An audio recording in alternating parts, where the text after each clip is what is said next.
wait a second as we record. Okay, so thank you everybody for tuning in, and thank you James for joining us. I really wanted to talk about this topic because right now it's a current topic, and it is something that has been really heavy on my heart. Over the weekend, personally, I remember seeing people talking about it, but I was just like scrolling. So I'm like, oh, I have so many other things going on in my life, which I mean, compared to what's going on in other people's life is absolutely minuscule. And I remember just like, oh, I don't want to see it. I don't want to see it. And then I did on Monday, I saw the video of the two men falling from the airplane. And that just really that was very heavy. And I think it's also been because in some of the other Facebook groups I've been in, some of people I've talked to these past couple of days, it just feels like it's just been a lot of things back to back to back. And I think this is just really sad. And I don't know enough about the situation to speak articulately about it.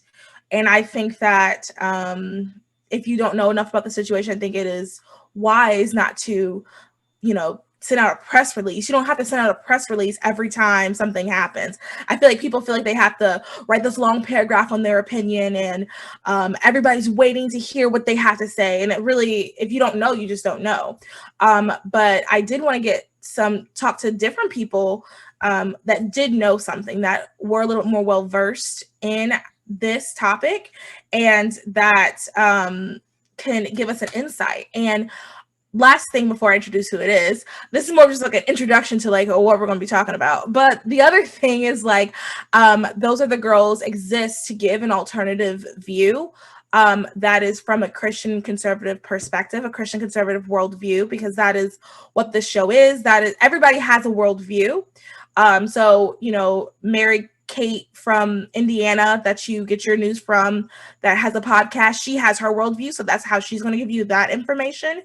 And we're going to give you our information through our worldview. And one thing that is also important is everything is through your worldview lens, but we always have to deal in fact and truth. So if something is said today from our guest, James, that you might not agree with, as long as it's a fact and the truth, it doesn't really matter if you agree with it or not. What matters is fact and the truth. So just a side note on that. So I am very excited to have James from the Dunn Right Podcast. I was on his podcast last week or 2 weeks ago. And he was on episode, I want to say 30 something maybe of ours. You should definitely look it up. And he is going to talk about this whole situation. He has a little bit of a background in it. He was a staff sergeant in the Air Force from 2011 to 2017. So he knows way more about this topic than I do. I've never really been interested in that's just, war has never interested me. I took a Civil War class in high school. I don't even know. I think I needed a credit for it, and it was boring. I remember our teacher was obsessed with these bullets. We saw this movie with Denzel Washington. Me and another girl were the only girls in the class. I cried. Everybody, all the guys were yeah, and I'm sitting in the front, because obviously I'm sitting in the front of the classes, but I'm this wiping tears because people are dying, and then everybody, all the boys yeah, blah blah blah, and I'm just, anyway, that's never interested me, so I don't know too much about this topic. But I'm excited to have James on. James, can you give us a little bit more of your background, I guess, other than the staff sergeant and Air Force, unless that's, I don't know if there's. So I was a staff sergeant from 2011 to 2017 in the United States Air Force. My job was, I was a fire protection. I guess I was in fire protection. So I basically ran aircraft firefighting and responded to aircraft emergencies, fire department. And then also I was an EMT. So oftentimes if there wasn't enough EMTs on other different things, sometimes I got hoarded out to other units for being an EMT, and did 911 dispatch, and did a bunch of random stuff because I always tell people that firefighters are the glorified janitors sometimes. So that's funny. Yeah. But yeah, okay, so this is great. He has some background on this topic. So I guess the first thing is, can you explain to us what exactly has happened? Hold on, I think I lost your audio. Hold on, give me a second. Let's see.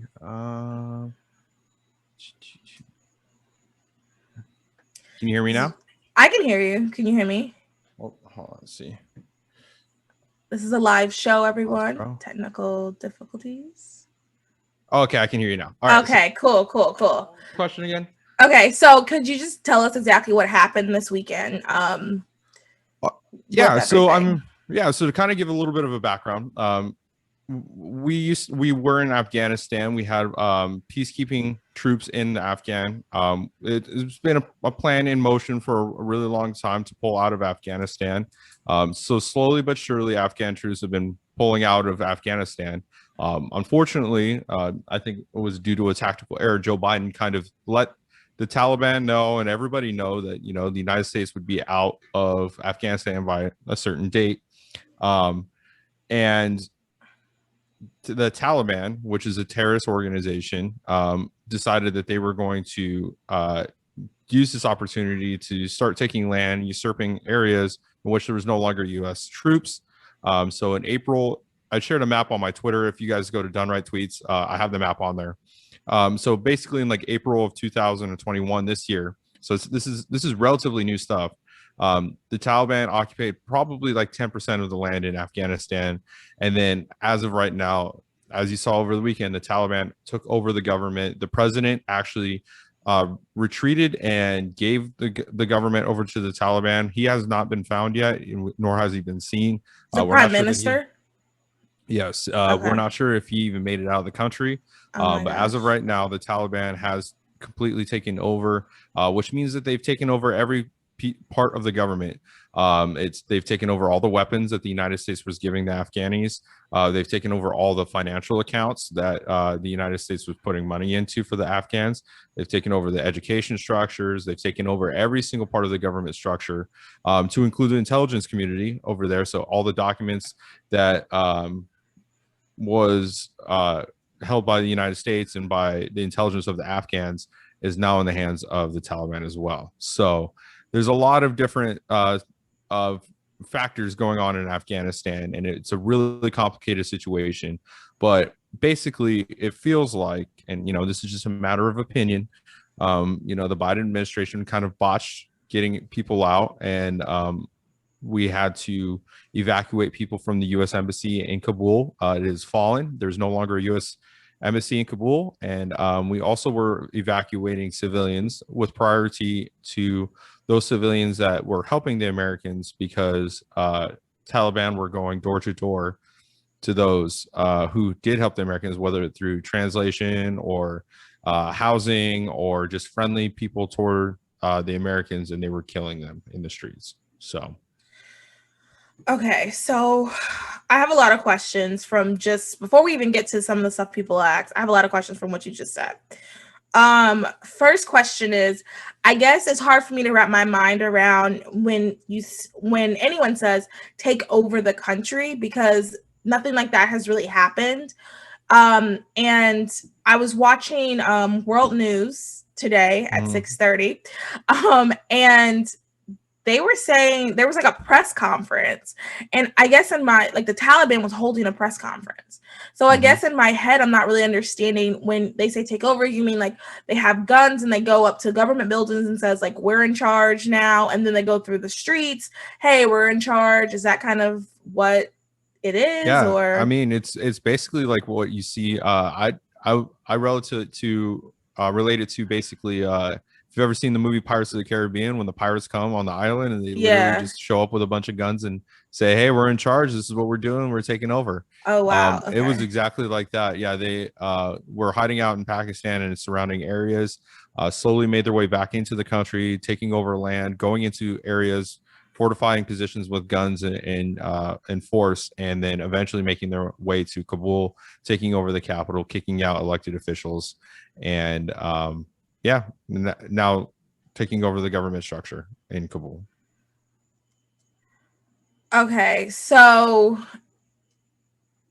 I guess it's kind of hard to imagine, because, you know, in real life, like we see that on TV. I just can't imagine, you know, someone coming in my neighborhood and being like, all right, we're in charge now. And I guess also, how big is Afghanistan? Do you know, like, what state I guess it would represent? Because that's the other thing too. I'm like, how many people could this be? Yeah, so I mean, it's hundreds of thousands of people. It's not a The small. Taliban is hundreds of Yeah. thousands of people. Oh, no, it's probably like tens of thousands of people came in through the Taliban, but Okay. Relatively, it's not like the United States where you're going to find a lot of people that are armed in every city. Fair. Okay, that's a good point. It's still relatively third world in Afghanistan, despite United States infrastructure improvements. They do have internet, they do have cell phones, they do have modern technology, but the rest of the infrastructure of buildings, roads, modern day housing is still on their way up in Afghanistan. It's a relatively big country in the Middle East. It's also relatively strategic. It's near Iran and Israel and Pakistan. So a lot of hot spots in the Middle East for either terrorism or strategic positions for Africa and in that nature as well. Like, I don't know if you saw, but both China and Russia are trying to make their way into Afghanistan. Now the United States has left. China mostly for so everyone knows about Afghanistan's oil, but one of the big things that they have discovered in Afghanistan recently is minerals and precious minerals. Uh-oh. So China being a tech manufacturer needs those precious minerals to help build in the copper wiring and all the things that they put into minerals and all the other manufacturing things. So they're actually currently trying to make their way in there right now to basically secure monopoly on the minerals in Afghanistan as well. So there's a lot of different moving parts with that. Okay. Wow. Wow.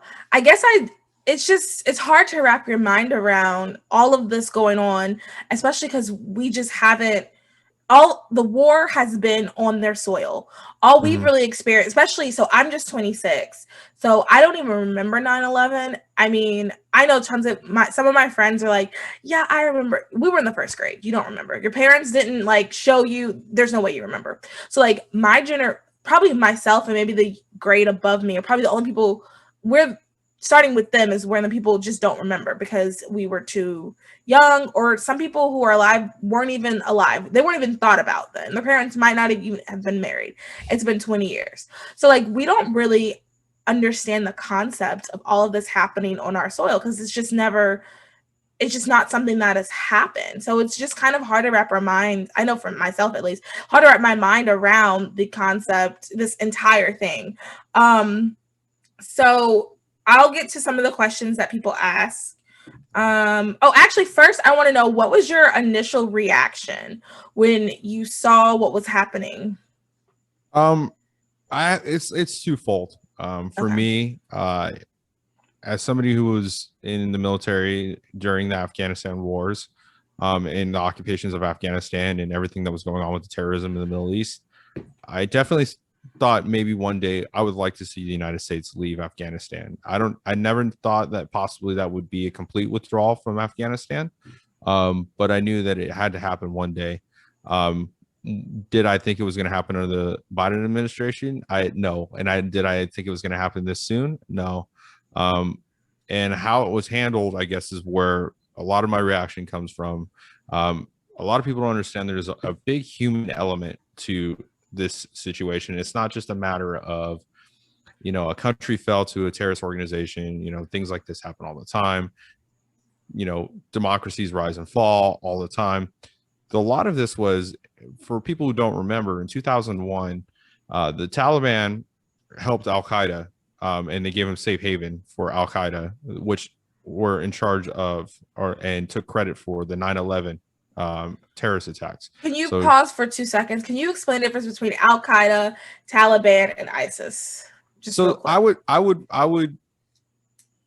Taliban and Al Qaeda sometimes have been used basically interchangeably, just because most of the time they've been so friendly to each other that oftentimes it is hard to tell the difference between the two. Someone who's kind of not really educated on the issue wouldn't know the difference between the two. Al Qaeda is more of the extremist version of the Taliban. Not to say that the Taliban isn't already extremist. I was like, wow. Yeah, but like, so I would say I would equate them to like the brown shirts of the Nazi party, right? Where like the Nazis were already bad people, and the people that were doing the worst things were the brown shirts. Basically, Al Qaeda is the more active terrorist wing of Taliban. They gave safe passage to them. They won't denounce them. They haven't. They've also said that they wouldn't. They they wouldn't say that they wouldn't allow them back into the country now that they've taken it back over. And having a country that is going to be very friendly toward a terrorist organization, let alone a terrorist organization that is very anti-American. It's unlike what the Democrats have tried to use fear-monger on with right-wing extremism. Like, these are people that watch videos on how to make bombs, are willing to be suicide bombers, and really have a disdain for America and what it stands for. Seeing that the country going back to that again after 20 years of hard work, trillions of dollars, thousands of people of lives, United States blood shed for that, it was really disheartening. And I think talking to I called a couple other veterans over the weekend to kind of just talk about it, and just this disheartening feeling that a lot of us, and I say, obviously we talk about the people who gave their lives, but there's a lot of military veterans who gave 6, 7, 8, 10, 20 years of their life. There was a lot of people I knew when I was in the military that enlisted right after 9/11, and they retired just recently. So their whole life was dedicated to helping Afghanistan be free. That was deployments where they missed their kids' birthdays. That was deployments where, maybe an elderly family member died and they weren't able to say goodbye. There's a lot of things that like the people made sacrifices for, and they feel Joe Biden just kind of threw it away. And there's, at least in my mind, now that more information is coming out of it, it seems like it's been very negligent, and that he was more than willing to throw it away and was willing to go on vacation. And it just, the work that a lot of the service members did, especially, there was times like under the Obama administration where we saw sequestration, where we weren't paid on time and we had to figure things out. There was times, under the Obama administration where people were let go coming home from a deployment, or people who, just weren't making rank on time were let go because of money issues, but still going and fighting for Afghanistan's freedom. So there's a lot of different things, I think, with the human element of this, is like a lot of people who've put a lot of stuff on the line, and a lot of people who put their family members on the line or have lost family members are feeling very, very disheartened that they're seeing that the country not only fall, but it fell so quickly, that 20 years of work fell on less than 48 hours. So, yeah. So would this be considered like we lost? And like, what were we really fighting? Yeah. So, the people who often take the wins and losses are the people who define what the mission was after the fact. For a lot of people, going into Afghanistan was about finding Al Qaeda, destroying Al Qaeda, and making sure that they're not going to be there ever again, and not giving them a safe space to attack America, which we did. The next step was to stop that from happening in the future. It was to nation build. A lot of people say that the mission in Afghanistan was not to nation build. I then asked them why we helped them set up a democratic government and help them. Why did we build their conduct nation? Conduct nations, and put an infrastructure and put in the work. Like, if we just were there to destroy Al Qaeda and leave, then we should have destroyed Al Qaeda and left.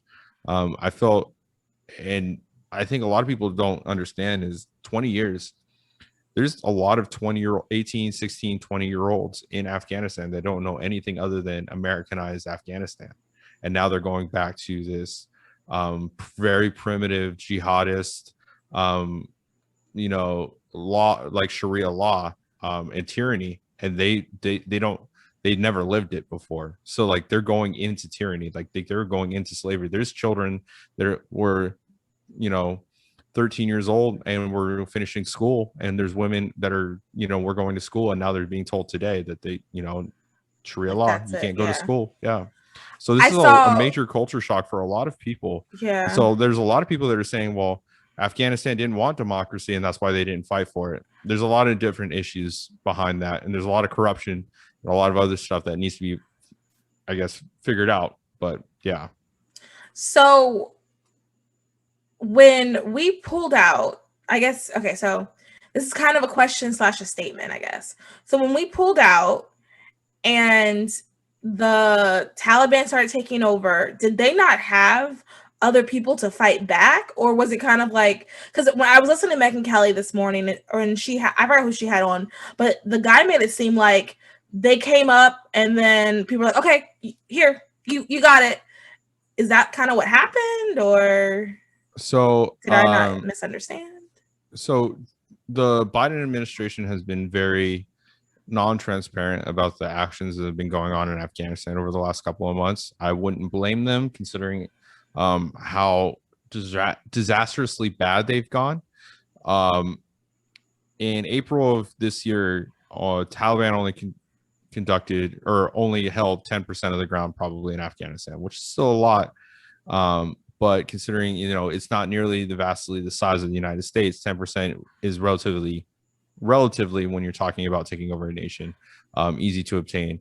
Why the warning bells and everything wasn't sounded then, and why we continue to pull troops then, doesn't really make sense to me. It's hard for me to consider this not a loss, because it seemed like it was a retreat. And so if this seemed to be planned, like everybody says it plans to be planned, of a pullout, it just seems like there was a lot of haste to get these people out of the embassy, and it was taken very quickly afterwards. It seemed like there was a lot of haste in trying to put people on airplanes, to the point where they weren't able to secure a runway, and people were holding on to the wings and the tires of the aircraft and falling to their deaths to try and get out of there. That didn't seem planned to me. That didn't seem like it was an operation to me. It seemed like a retreat. And when you retreat, it seems like it's a loss. So unfortunately, I hate to say that. Reactionary, like that, seeing the videos, seeing the guy or of the people in the plane, seeing the people flying, it seemed like it was more of like oh no, something happened. Like I feel like, and I could be totally off base, but I feel like something happened that they aren't going to tell us, or they'll tell us later, and then that's when it initiated everything else, and we were just like reacting to it. That's what it feels like. So, I mean, my thing is, and I think this isn't brought up enough, over the last couple of months, the last things you haven't heard from the military weren't Afghanistan. Despite the Taliban, which is a heavily dangerous terrorist group taking over large percentage of the country, you never heard about it. You didn't hear about it until this weekend. You know what you heard about? You heard about white fragility in the military and transgenders and being and so the Biden administration's priorities for the military were inclusivity and welcomeness and being a kinder military and working on our PT standards and all of that. Women in the military. It wasn't their focus was not on Afghanistan, and it shows. It definitely shows this over this weekend. You can't tell me that was a plan. You can't tell me that was a plan, because I'll tell you what, as one of the expertise that I can tell you as a firefighter is the first thing that we do when we get to a deployed location is we build an airstrip. And that's what helps us bring in supplies. That's what helps us get things out in war fighters, whatever. It's the first thing that you need to do when you build a base is build an airstrip. And the most important thing you need to do is secure that airstrip. I don't know if you've been to any airport ever where you would see 500 people allowed on the airstrip. I've never seen that. Unless it was an emergency situation where they're looking at running over people to try and get out of there. That doesn't seem very planned to me. Yeah. It doesn't. And so unfortunately, what you're seeing is correct. And I think a lot of people have been trying to hold off of the fact that it's like, well, maybe I don't know all the facts. What you're seeing is correct. If it doesn't make sense, it doesn't make sense. Military is built by a lot of guys who barely graduated high school. So it needs to make sense to us too. So it's not overly complicated. And I don't mean that in a harsh way, but we don't do a lot of complicated things in the military. It's, get the people in, get the people out, and do it in a safe way if we can. So I mean, if it looks like a duck and smells like a duck in the military, oftentimes it is a duck. So yeah. Wow. Okay, so let's get into the questions now. Haven't done that yet. But this has been very informative. And I also feel like hopefully the questions I have, other people have as well, in their confusion. Okay, so one of the questions is, personally, this will be a personal question. Sure.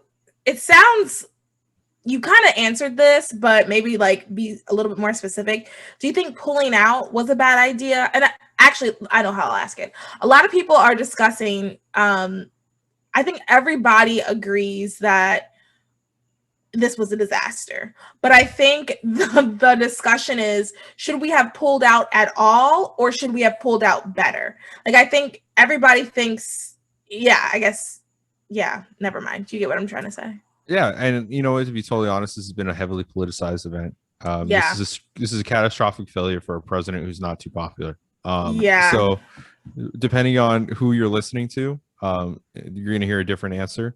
I mean, I even saw MSNBC at the throat of the defense secretary, press secretary. Like, how could you not see this happening? And they're like, well, technically the helicopter is the way we get people out of that building anyway. And they're like, you know what I mean?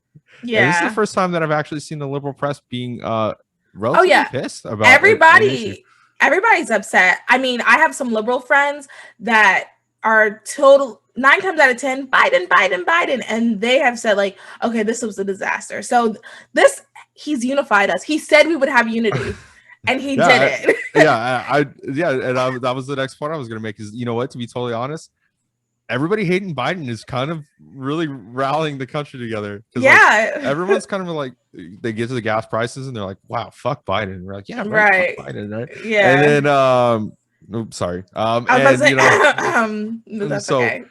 But to answer your question further, do I think we should have pulled out? Yeah, eventually. I mean, but there's some countries that there's a lot of people who talk about like, oh, well, we needed to pull out, and then but there's other people that say that without they wouldn't have kept a democracy if we never pulled out. There's some countries that we've never pulled out of. South Korea is one of the countries that we've never pulled out of, despite being in the Korean War in 1950. Germany, going in there after West Berlin and the Berlin Wall, we never left Germany. Japan, after World War II, we never left Japan. And despite our agreement for them to have offensive fighting forces, I think relatively recently, for like 60 years, they weren't allowed to have offensive fighting forces. And so we were there in Japan. So I think it's not uncommon for us to be there for a really long time in other different countries. I just think the public narrative has always been like, well, we don't want to be sending our people in harm's way.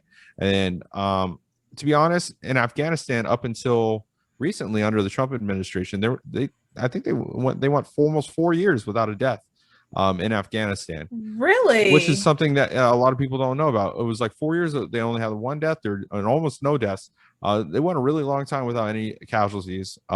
So I think, it really depends on what your objectives were in Afghanistan. I think, having a democracy in Afghanistan is great. And I think it's good for them if they wanted it. There's still a lot of corruption in Afghanistan, and things, don't change overnight. Japan didn't become friendly overnight. Germany didn't become friendly overnight. It took a really long time. And so there's, with it being a third world country and not being up to par, it was really easy to bribe. So like I'm hearing reports that a lot of these generals in the Afghan army were bribed and giving supplies to the Taliban. Yikes. And after we helped them. So there's a lot of different issues on that, and it really depends on when a lot of this stuff comes out. Obviously, we're still in the initial fact finding. Some of this is rumors, some of this is not. Some of this could be QAnon, some of this couldn't be. So we're just gonna have to wait and see. But initially, I've always wanted to see us pull out. Eventually, I knew it wouldn't be a full pull out. We might have military forces there that are training people for a really long time. But I mean, we. After the Gulf War in the 90s, we still have people in Kuwait. So, I mean, it's not necessarily nothing new for United States troops to be somewhere other than the United States. Um, so then why? Okay, so we have so the army bases, that is essentially what you're talking about in the other places, in other countries. Okay, so why didn't we just do like a tiny base where people weren't dying? Because I think that's Yeah. everyone's biggest argument. That, so I don't know if you listen to Breaking Points with the conservative guy and the liberal girl. You should, they're on YouTube. You might like it, I don't know. But the conservative guy, he was saying, well, he said this is the only time he's ever respected Biden, actually. He thinks he did a terrible job, but he respected him because that was a tough decision to pull it out, and someone needed, like, it had to be done. And his argument was it had to be done. And what else did he say? He said it had to be done. And he was like, people are dying. Like, if people were, like, our army people were dying, we had to leave. We had to leave. Well, if we have bases in other countries, why couldn't we just do a base there as long as people were protected? I agree. I mean, to be totally honest, I totally agree. And you know, in some situations, I don't think it's necessary. Like in Germany, we were there to protect them from Russia, and now they're buying oil from Russia. And how much that landscape has changed in over a long period of time. In Germany, it is taking advantage of the United States because the money that they would be spending on their military, they get to spend on social programs like education and welfare and other, you know, fun little socialist programs. Whereas in Afghanistan, it's not like the money from the military was going to other things, right? It was going toward the military, and I think it was doing a very good job. I think, and people talked about President Trump wanting to pull out. I think President Trump's method over the last 4 years of having a really small peacekeeping force in Afghanistan was working really well. I think that might have been the solution long term, until they built their country to a place where it needed to be. People say that, well, we've been there for 20 years. Well, we declared victory in Afghanistan in 2004, and we didn't. It fell again under the Obama administration due to like a lack of military strategy and the Taliban coming back. And in 2006, between 2016 and 2020, we saw a relatively high level of peace in the area. And so I think maybe, you know, I'm one of those people that says, if it ain't broke, don't fix it. And it seems like it was a problem that wasn't broke, and there was no need to fix it. And I think sometimes Biden needs to understand that you don't have to reverse every single Trump policy just because you want to. I think there's certain things that, you know, like things worked, and you just sometimes you leave it alone, and sometimes you just got to give credit. And I think that's one of the bad things of this overpolarized climate is that people feel the need to do the opposite thing, and there can't be any contention of agreement. And I think you know, in this case, you know, what Trump was doing with a small, you know, force in Afghanistan was the right thing and was working. Maybe it wasn't working as fast as everybody wanted it to, but these things take time. You know, United States wasn't built in a day. Rome wasn't built in a day. Afghanistan wasn't going to be built in a day either. And so I think it was just pulling out way too soon. Okay. All right. So let's see. Another question. What are the someone said, what are the long-term potential? What are the potential long-term results of this crisis? There's a lot. Obviously with the United States being not oil dependent, there's going to be an oil rich country that's very friendly to terrorists in the Middle East now. On top of that, they're very heavily armed, and they're not only heavily armed, they're way more heavily armed than they were the first time. Before because they didn't have it. Them stuff, right? Well, yeah, that, and they took some stuff. So, I mean, they didn't have helicopters and airplanes and high level weaponry before. Now they do. Before we were dealing with guerrilla warfare, now we're dealing with an actual military threat, and terrorists with a military threat. So, you know, there's a long-term effect of this. Definitely raises the terrorism threat to the United States tenfold, probably. That was my next question.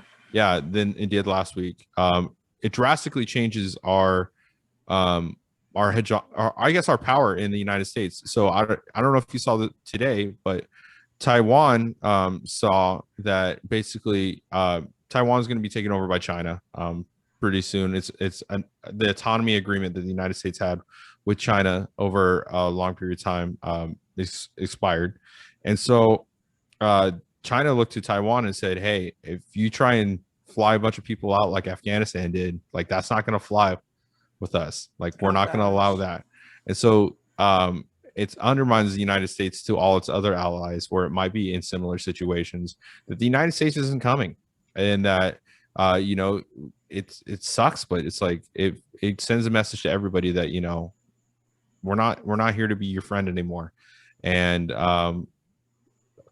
a lot of countries were built on the stability that if they get messed with by a bigger state, the United States is going to come save them, and it's gonna cause a ripple effect across the world. I think where Russia might start pulling some stuff again, and China might start pulling some stuff again. So yeah, it definitely has a long-term effect. And what we were talking about earlier with minerals, having China almost having a monopoly on the world's mineral supply, that's not going to be good. So there's a lot of different factors that are going to be. So are China, Afghanistan, and Russia, are they friends pretty much, like allies? I mean, Afghanistan has been in there before. I think the thing is with the Taliban and being a new government, you take any friends you got at that point. I mean, there's so and to be, and like I hate to say this, but I mean, if you look at the United States, we weren't particularly too fond of the French, and the French weren't too particularly fond of us, but we both hated the Brits during 1776, and that's how we made friends. So yeah, maybe the Taliban and China are particularly Russia friends, but they both do not like the United States. So the friend of the enemy of their enemy is their friend. So you might start seeing a little bit of alliances, or at least some dealings between the two, which could be very dangerous. That's terrifying. One of the things that I'll say I began to be a little concerned about is a possible attack on us. I guess my question is, what would be their purpose? So like, we're gone. You know what? We gave it to them. Sure. Have your country. It's nothing to do with us. We wash our hands of you. Let's say we do that. Why would they attack us? Just as a retaliation? Just because they want to spread more of the Islamic beliefs toward the West? Like, what would be the purpose of them attacking us? If we just say, have it.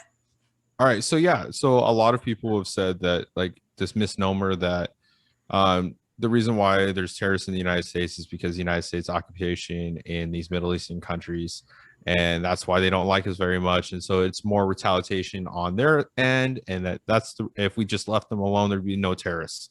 That's wrong. Oh, okay. Yeah, it's definitely wrong, and that's what I used to believe. Continue. Yeah. So for those people who've gotten to be around like Islamic extremists, I say that with Muslim extremists and Islamic extremists is basically they take their reading of the Bible their Quran very seriously, that people that are not Muslim or Islamic need to die, and there needs to be a new caliphate, and there a new basically a crusade around the world in which they go and convert every single person, and that every single person needs to be Islamic, and the biggest Christian nation in the world right now, technically. I mean, obviously they don't watch our TV or look at our pop culture too often. We're not. No, you got the wrong country now. You got the wrong country. But you also got to. Yeah, we technically are though. As the biggest Christian nation, but I mean, even if you take it as we're not anymore, right? I mean, we've gotten very far away from God. Yeah. This is the very sinful nature of our country and what we allow here.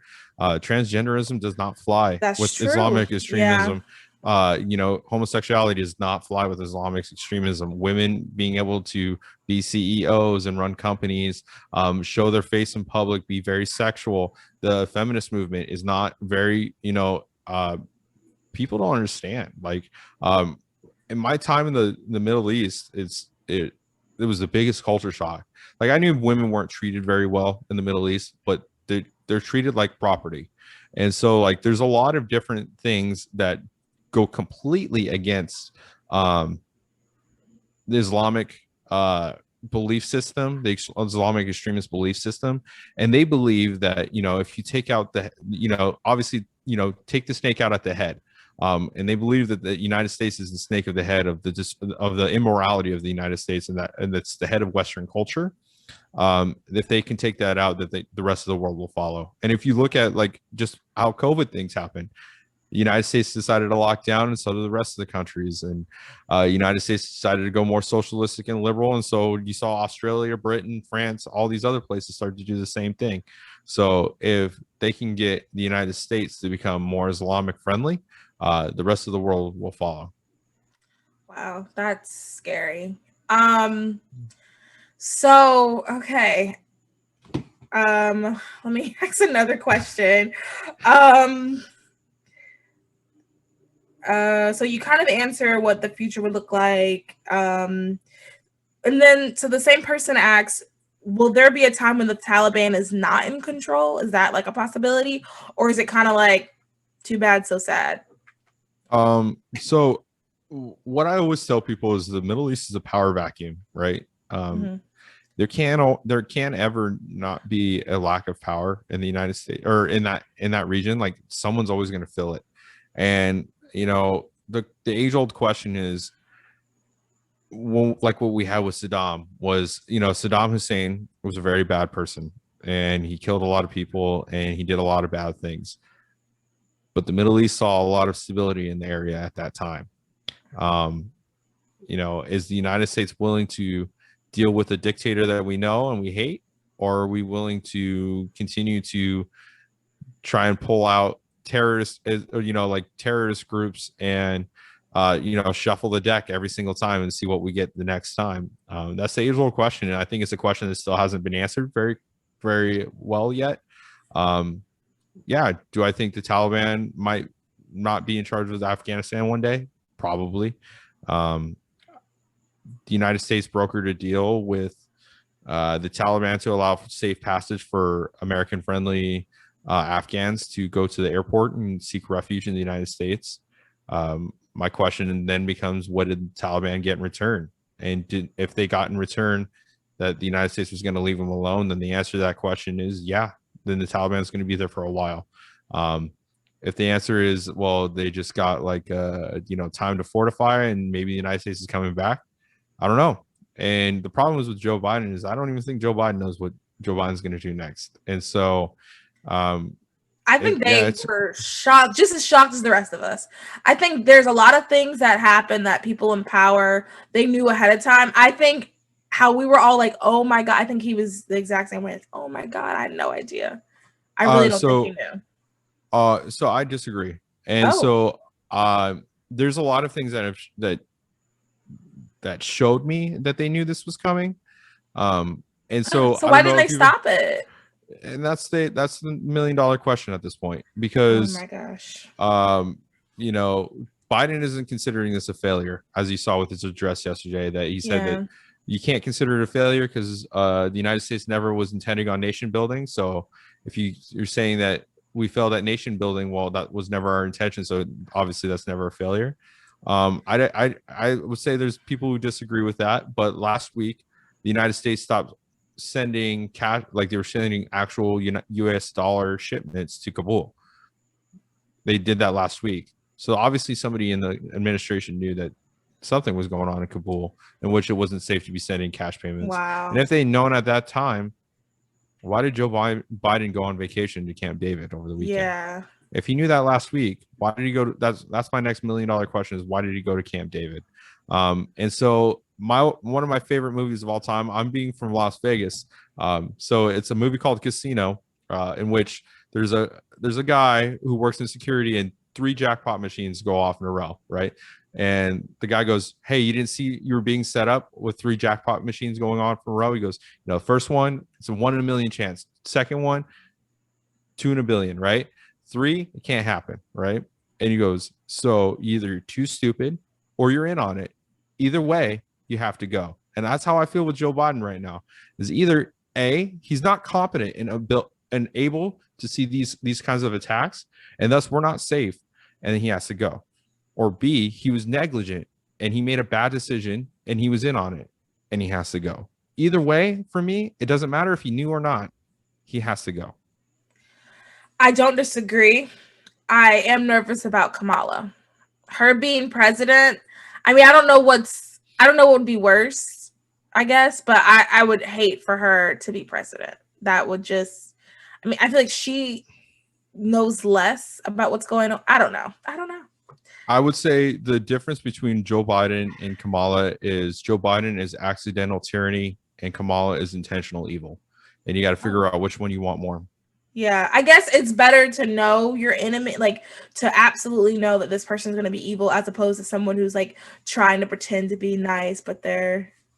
Well, I think my thing with Joe Biden is, and this might surprise you. I might take Kamala Harris because at least Kamala Harris is predictable and she shows you what she wants, right? She's like Hillary Clinton. She's not a very good person. She's not very ashamed of it. She's going to tell you what she's want to do. The problem with Joe Biden is unpredictability. The fact that he doesn't know what he's doing and no one else knows what he's doing either. So it's really hard to understand what he wants to do next, and it's really hard to defend against what he wants to do next. Yeah. Okay. Let's see here. I feel like I had another question. Let me look again. And if someone's watching on the live and they have a question, I don't know if anyone's watching on the live, but if you're watching on the live and you have a question, please let us know.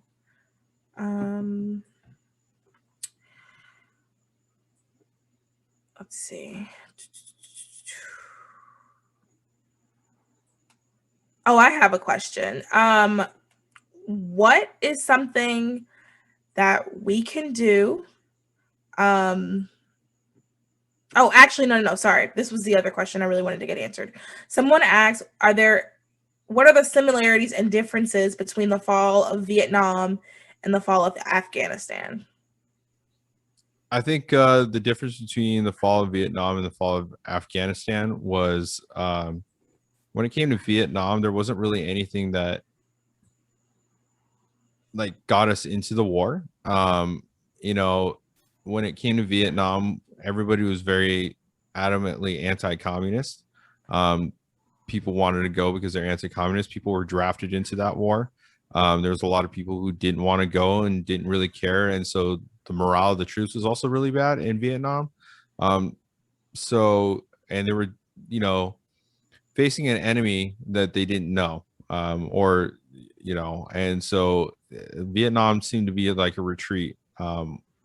Now with Afghanistan, I think the biggest difference, and maybe I just grew up in the time of Afghanistan, and so the older kids on my street block after 9/11 were joining the military. I knew people gearing up going to Afghanistan immediately after 9/11 on purpose, right? And they signed up and they knew what they were getting into.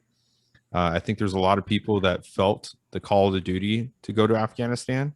And there's a lot of people that had a lot of vested interest in Afghanistan. I think the difference between Vietnam and Afghanistan is that there's a lot of people who didn't want to be in Vietnam and they didn't want to be there to begin with, and they thought it was a pointless war. I think in Afghanistan, there was a lot of people that wanted to be in Afghanistan, want to see Afghanistan do well. And they put a lot of hard work and blood and sweat and tears and sacrificed a lot for Afghanistan to be there. And,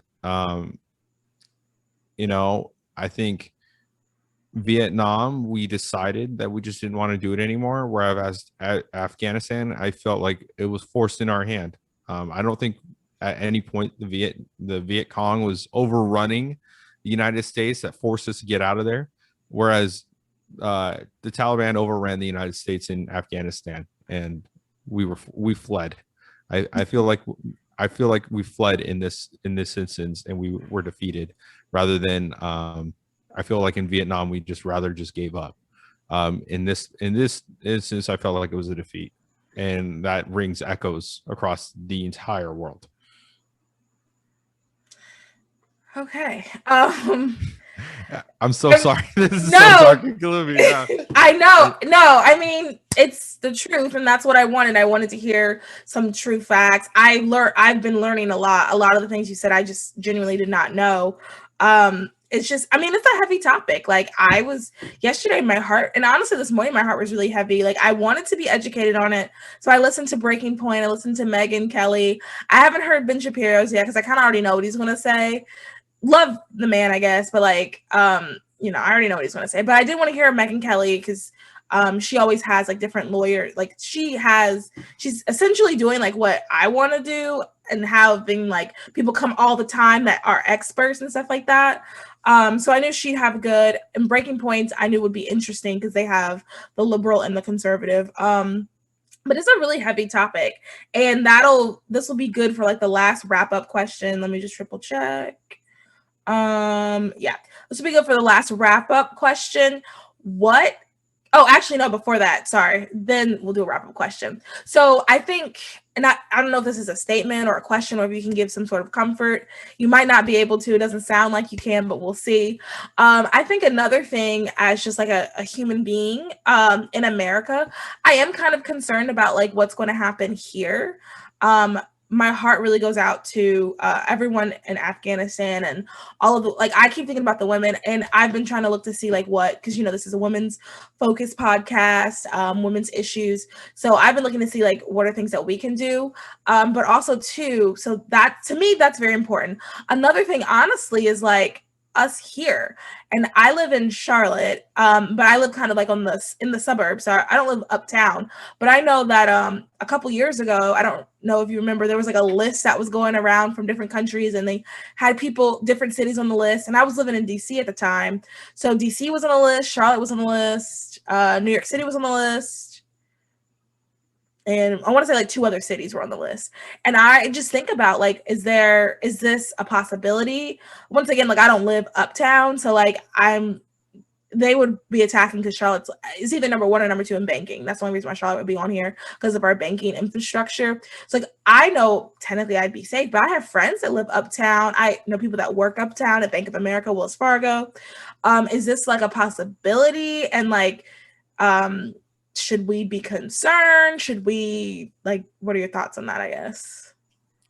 Yeah, there's a lot of different factors to that. It's going to be really hard to understand the threat levels that are be coming from Afghanistan, considering one of our major footholds in intelligence gathering bases was Afghanistan. So it's going to be hard. Yeah. So it's going to be hard for us to gather as much information on Afghanistan from outside of Afghanistan, just like it's very hard for you to gather information for somewhere else from outside the building, right? Yeah.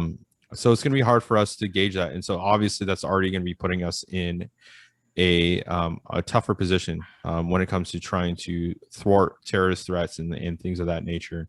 I guess the other part is, I hate to politicize this even more, but a lot of people don't understand that the 9/11 terrorists came through the border, some through the Canadian border, some through the Mexican border, illegally, before we were taking the border crisis really seriously. And so with how easy it is to get across our United States border, with the ease of access of people having a safe haven in Al Qaeda and being able to take a flight to possibly Brazil or whatever and make their way up into the southern border, that definitely leaves us a lot more vulnerable as well. I hate to say it, but the United States is definitely in a lot less safe country than it was back in November of last year. And so what we can be doing is, to help the people, I guess to get to that question, is to help the people in Afghanistan is, we really got to be rallying. We really got to rally our politicians. 2022 is coming. And we want to see funding to help these people in any way that we can, but we can't be doing it through negotiation tactics and through concessions. I think we saw that led to in Iran. It didn't lead to anything good. It led to further persecution of their people. And now they have United States dollars and weapons to do so. It's a really tricky situation of how we do it without really just kind of getting involved in Afghanistan, again, with military forces. But I do pray for them, and I want to see a lot of people. And there's still, there's one thing that people don't talk about is there's a lot of Christians there, and there's a lot of people that it's not just Muslim people. There's a lot of other people there too. Now that the United States had kind of made more of an inclusive environment for the Muslim nation. So we'll see. Time will tell. I believe in a good God, and I believe that he wants the best for the people on Earth, and we'll see what happens. And I mean, yeah. Yeah, I mean, I guess there's not really much more to say. I guess it's just, and I know that myself and some of the other people I've talked to, we kind of feel helpless. Like, what can we do? And I guess the reality is there's not much we can do other than pray right now, because I don't even know. And I think about, like I was saying earlier, my probably my biggest concern is for the women and children of the country. I saw a video, a journalist asked something like, are women going to be able to do something? And then the guy she was interviewing was like, stop, something like that. Like, turn the, like, Stop filming. Like, yeah. You've probably seen that video. Yeah. So like, I want to do something, but the reality. So one thing I will say is, like, if you do start seeing GoFundMe's and stuff like that, like, do your research, because that's the other thing too. How are we going to get the money to the people, and then what is that money going to do? So there's not much we can do right now. I guess we just have to wait to see in the next. Because I'm sure things are going to happen in the next couple of weeks that are just going to skyrocket or whatever.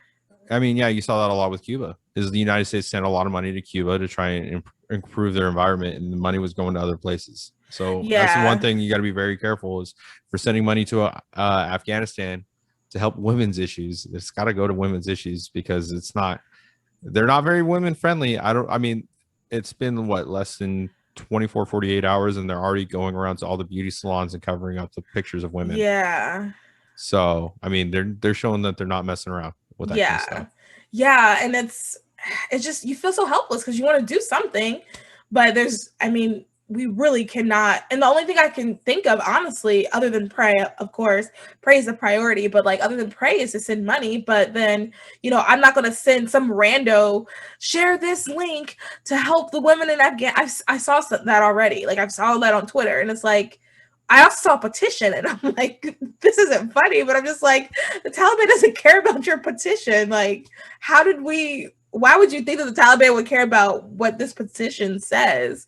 So I guess this is just a side note. Everybody be very smart about what you're signing up to do and use deductive reasoning. Taliban isn't going to look at your change. Okay, I have 1 million signatures, we're going to change our minds. The Taliban's not going to do that. And then, even with money, like, how is just random user 83679 going to get the $1 million they raise to help save, Mary Sue, Leanne, and Margaret? Those are not even names of Middle Eastern people, but y'all know what I'm trying to say.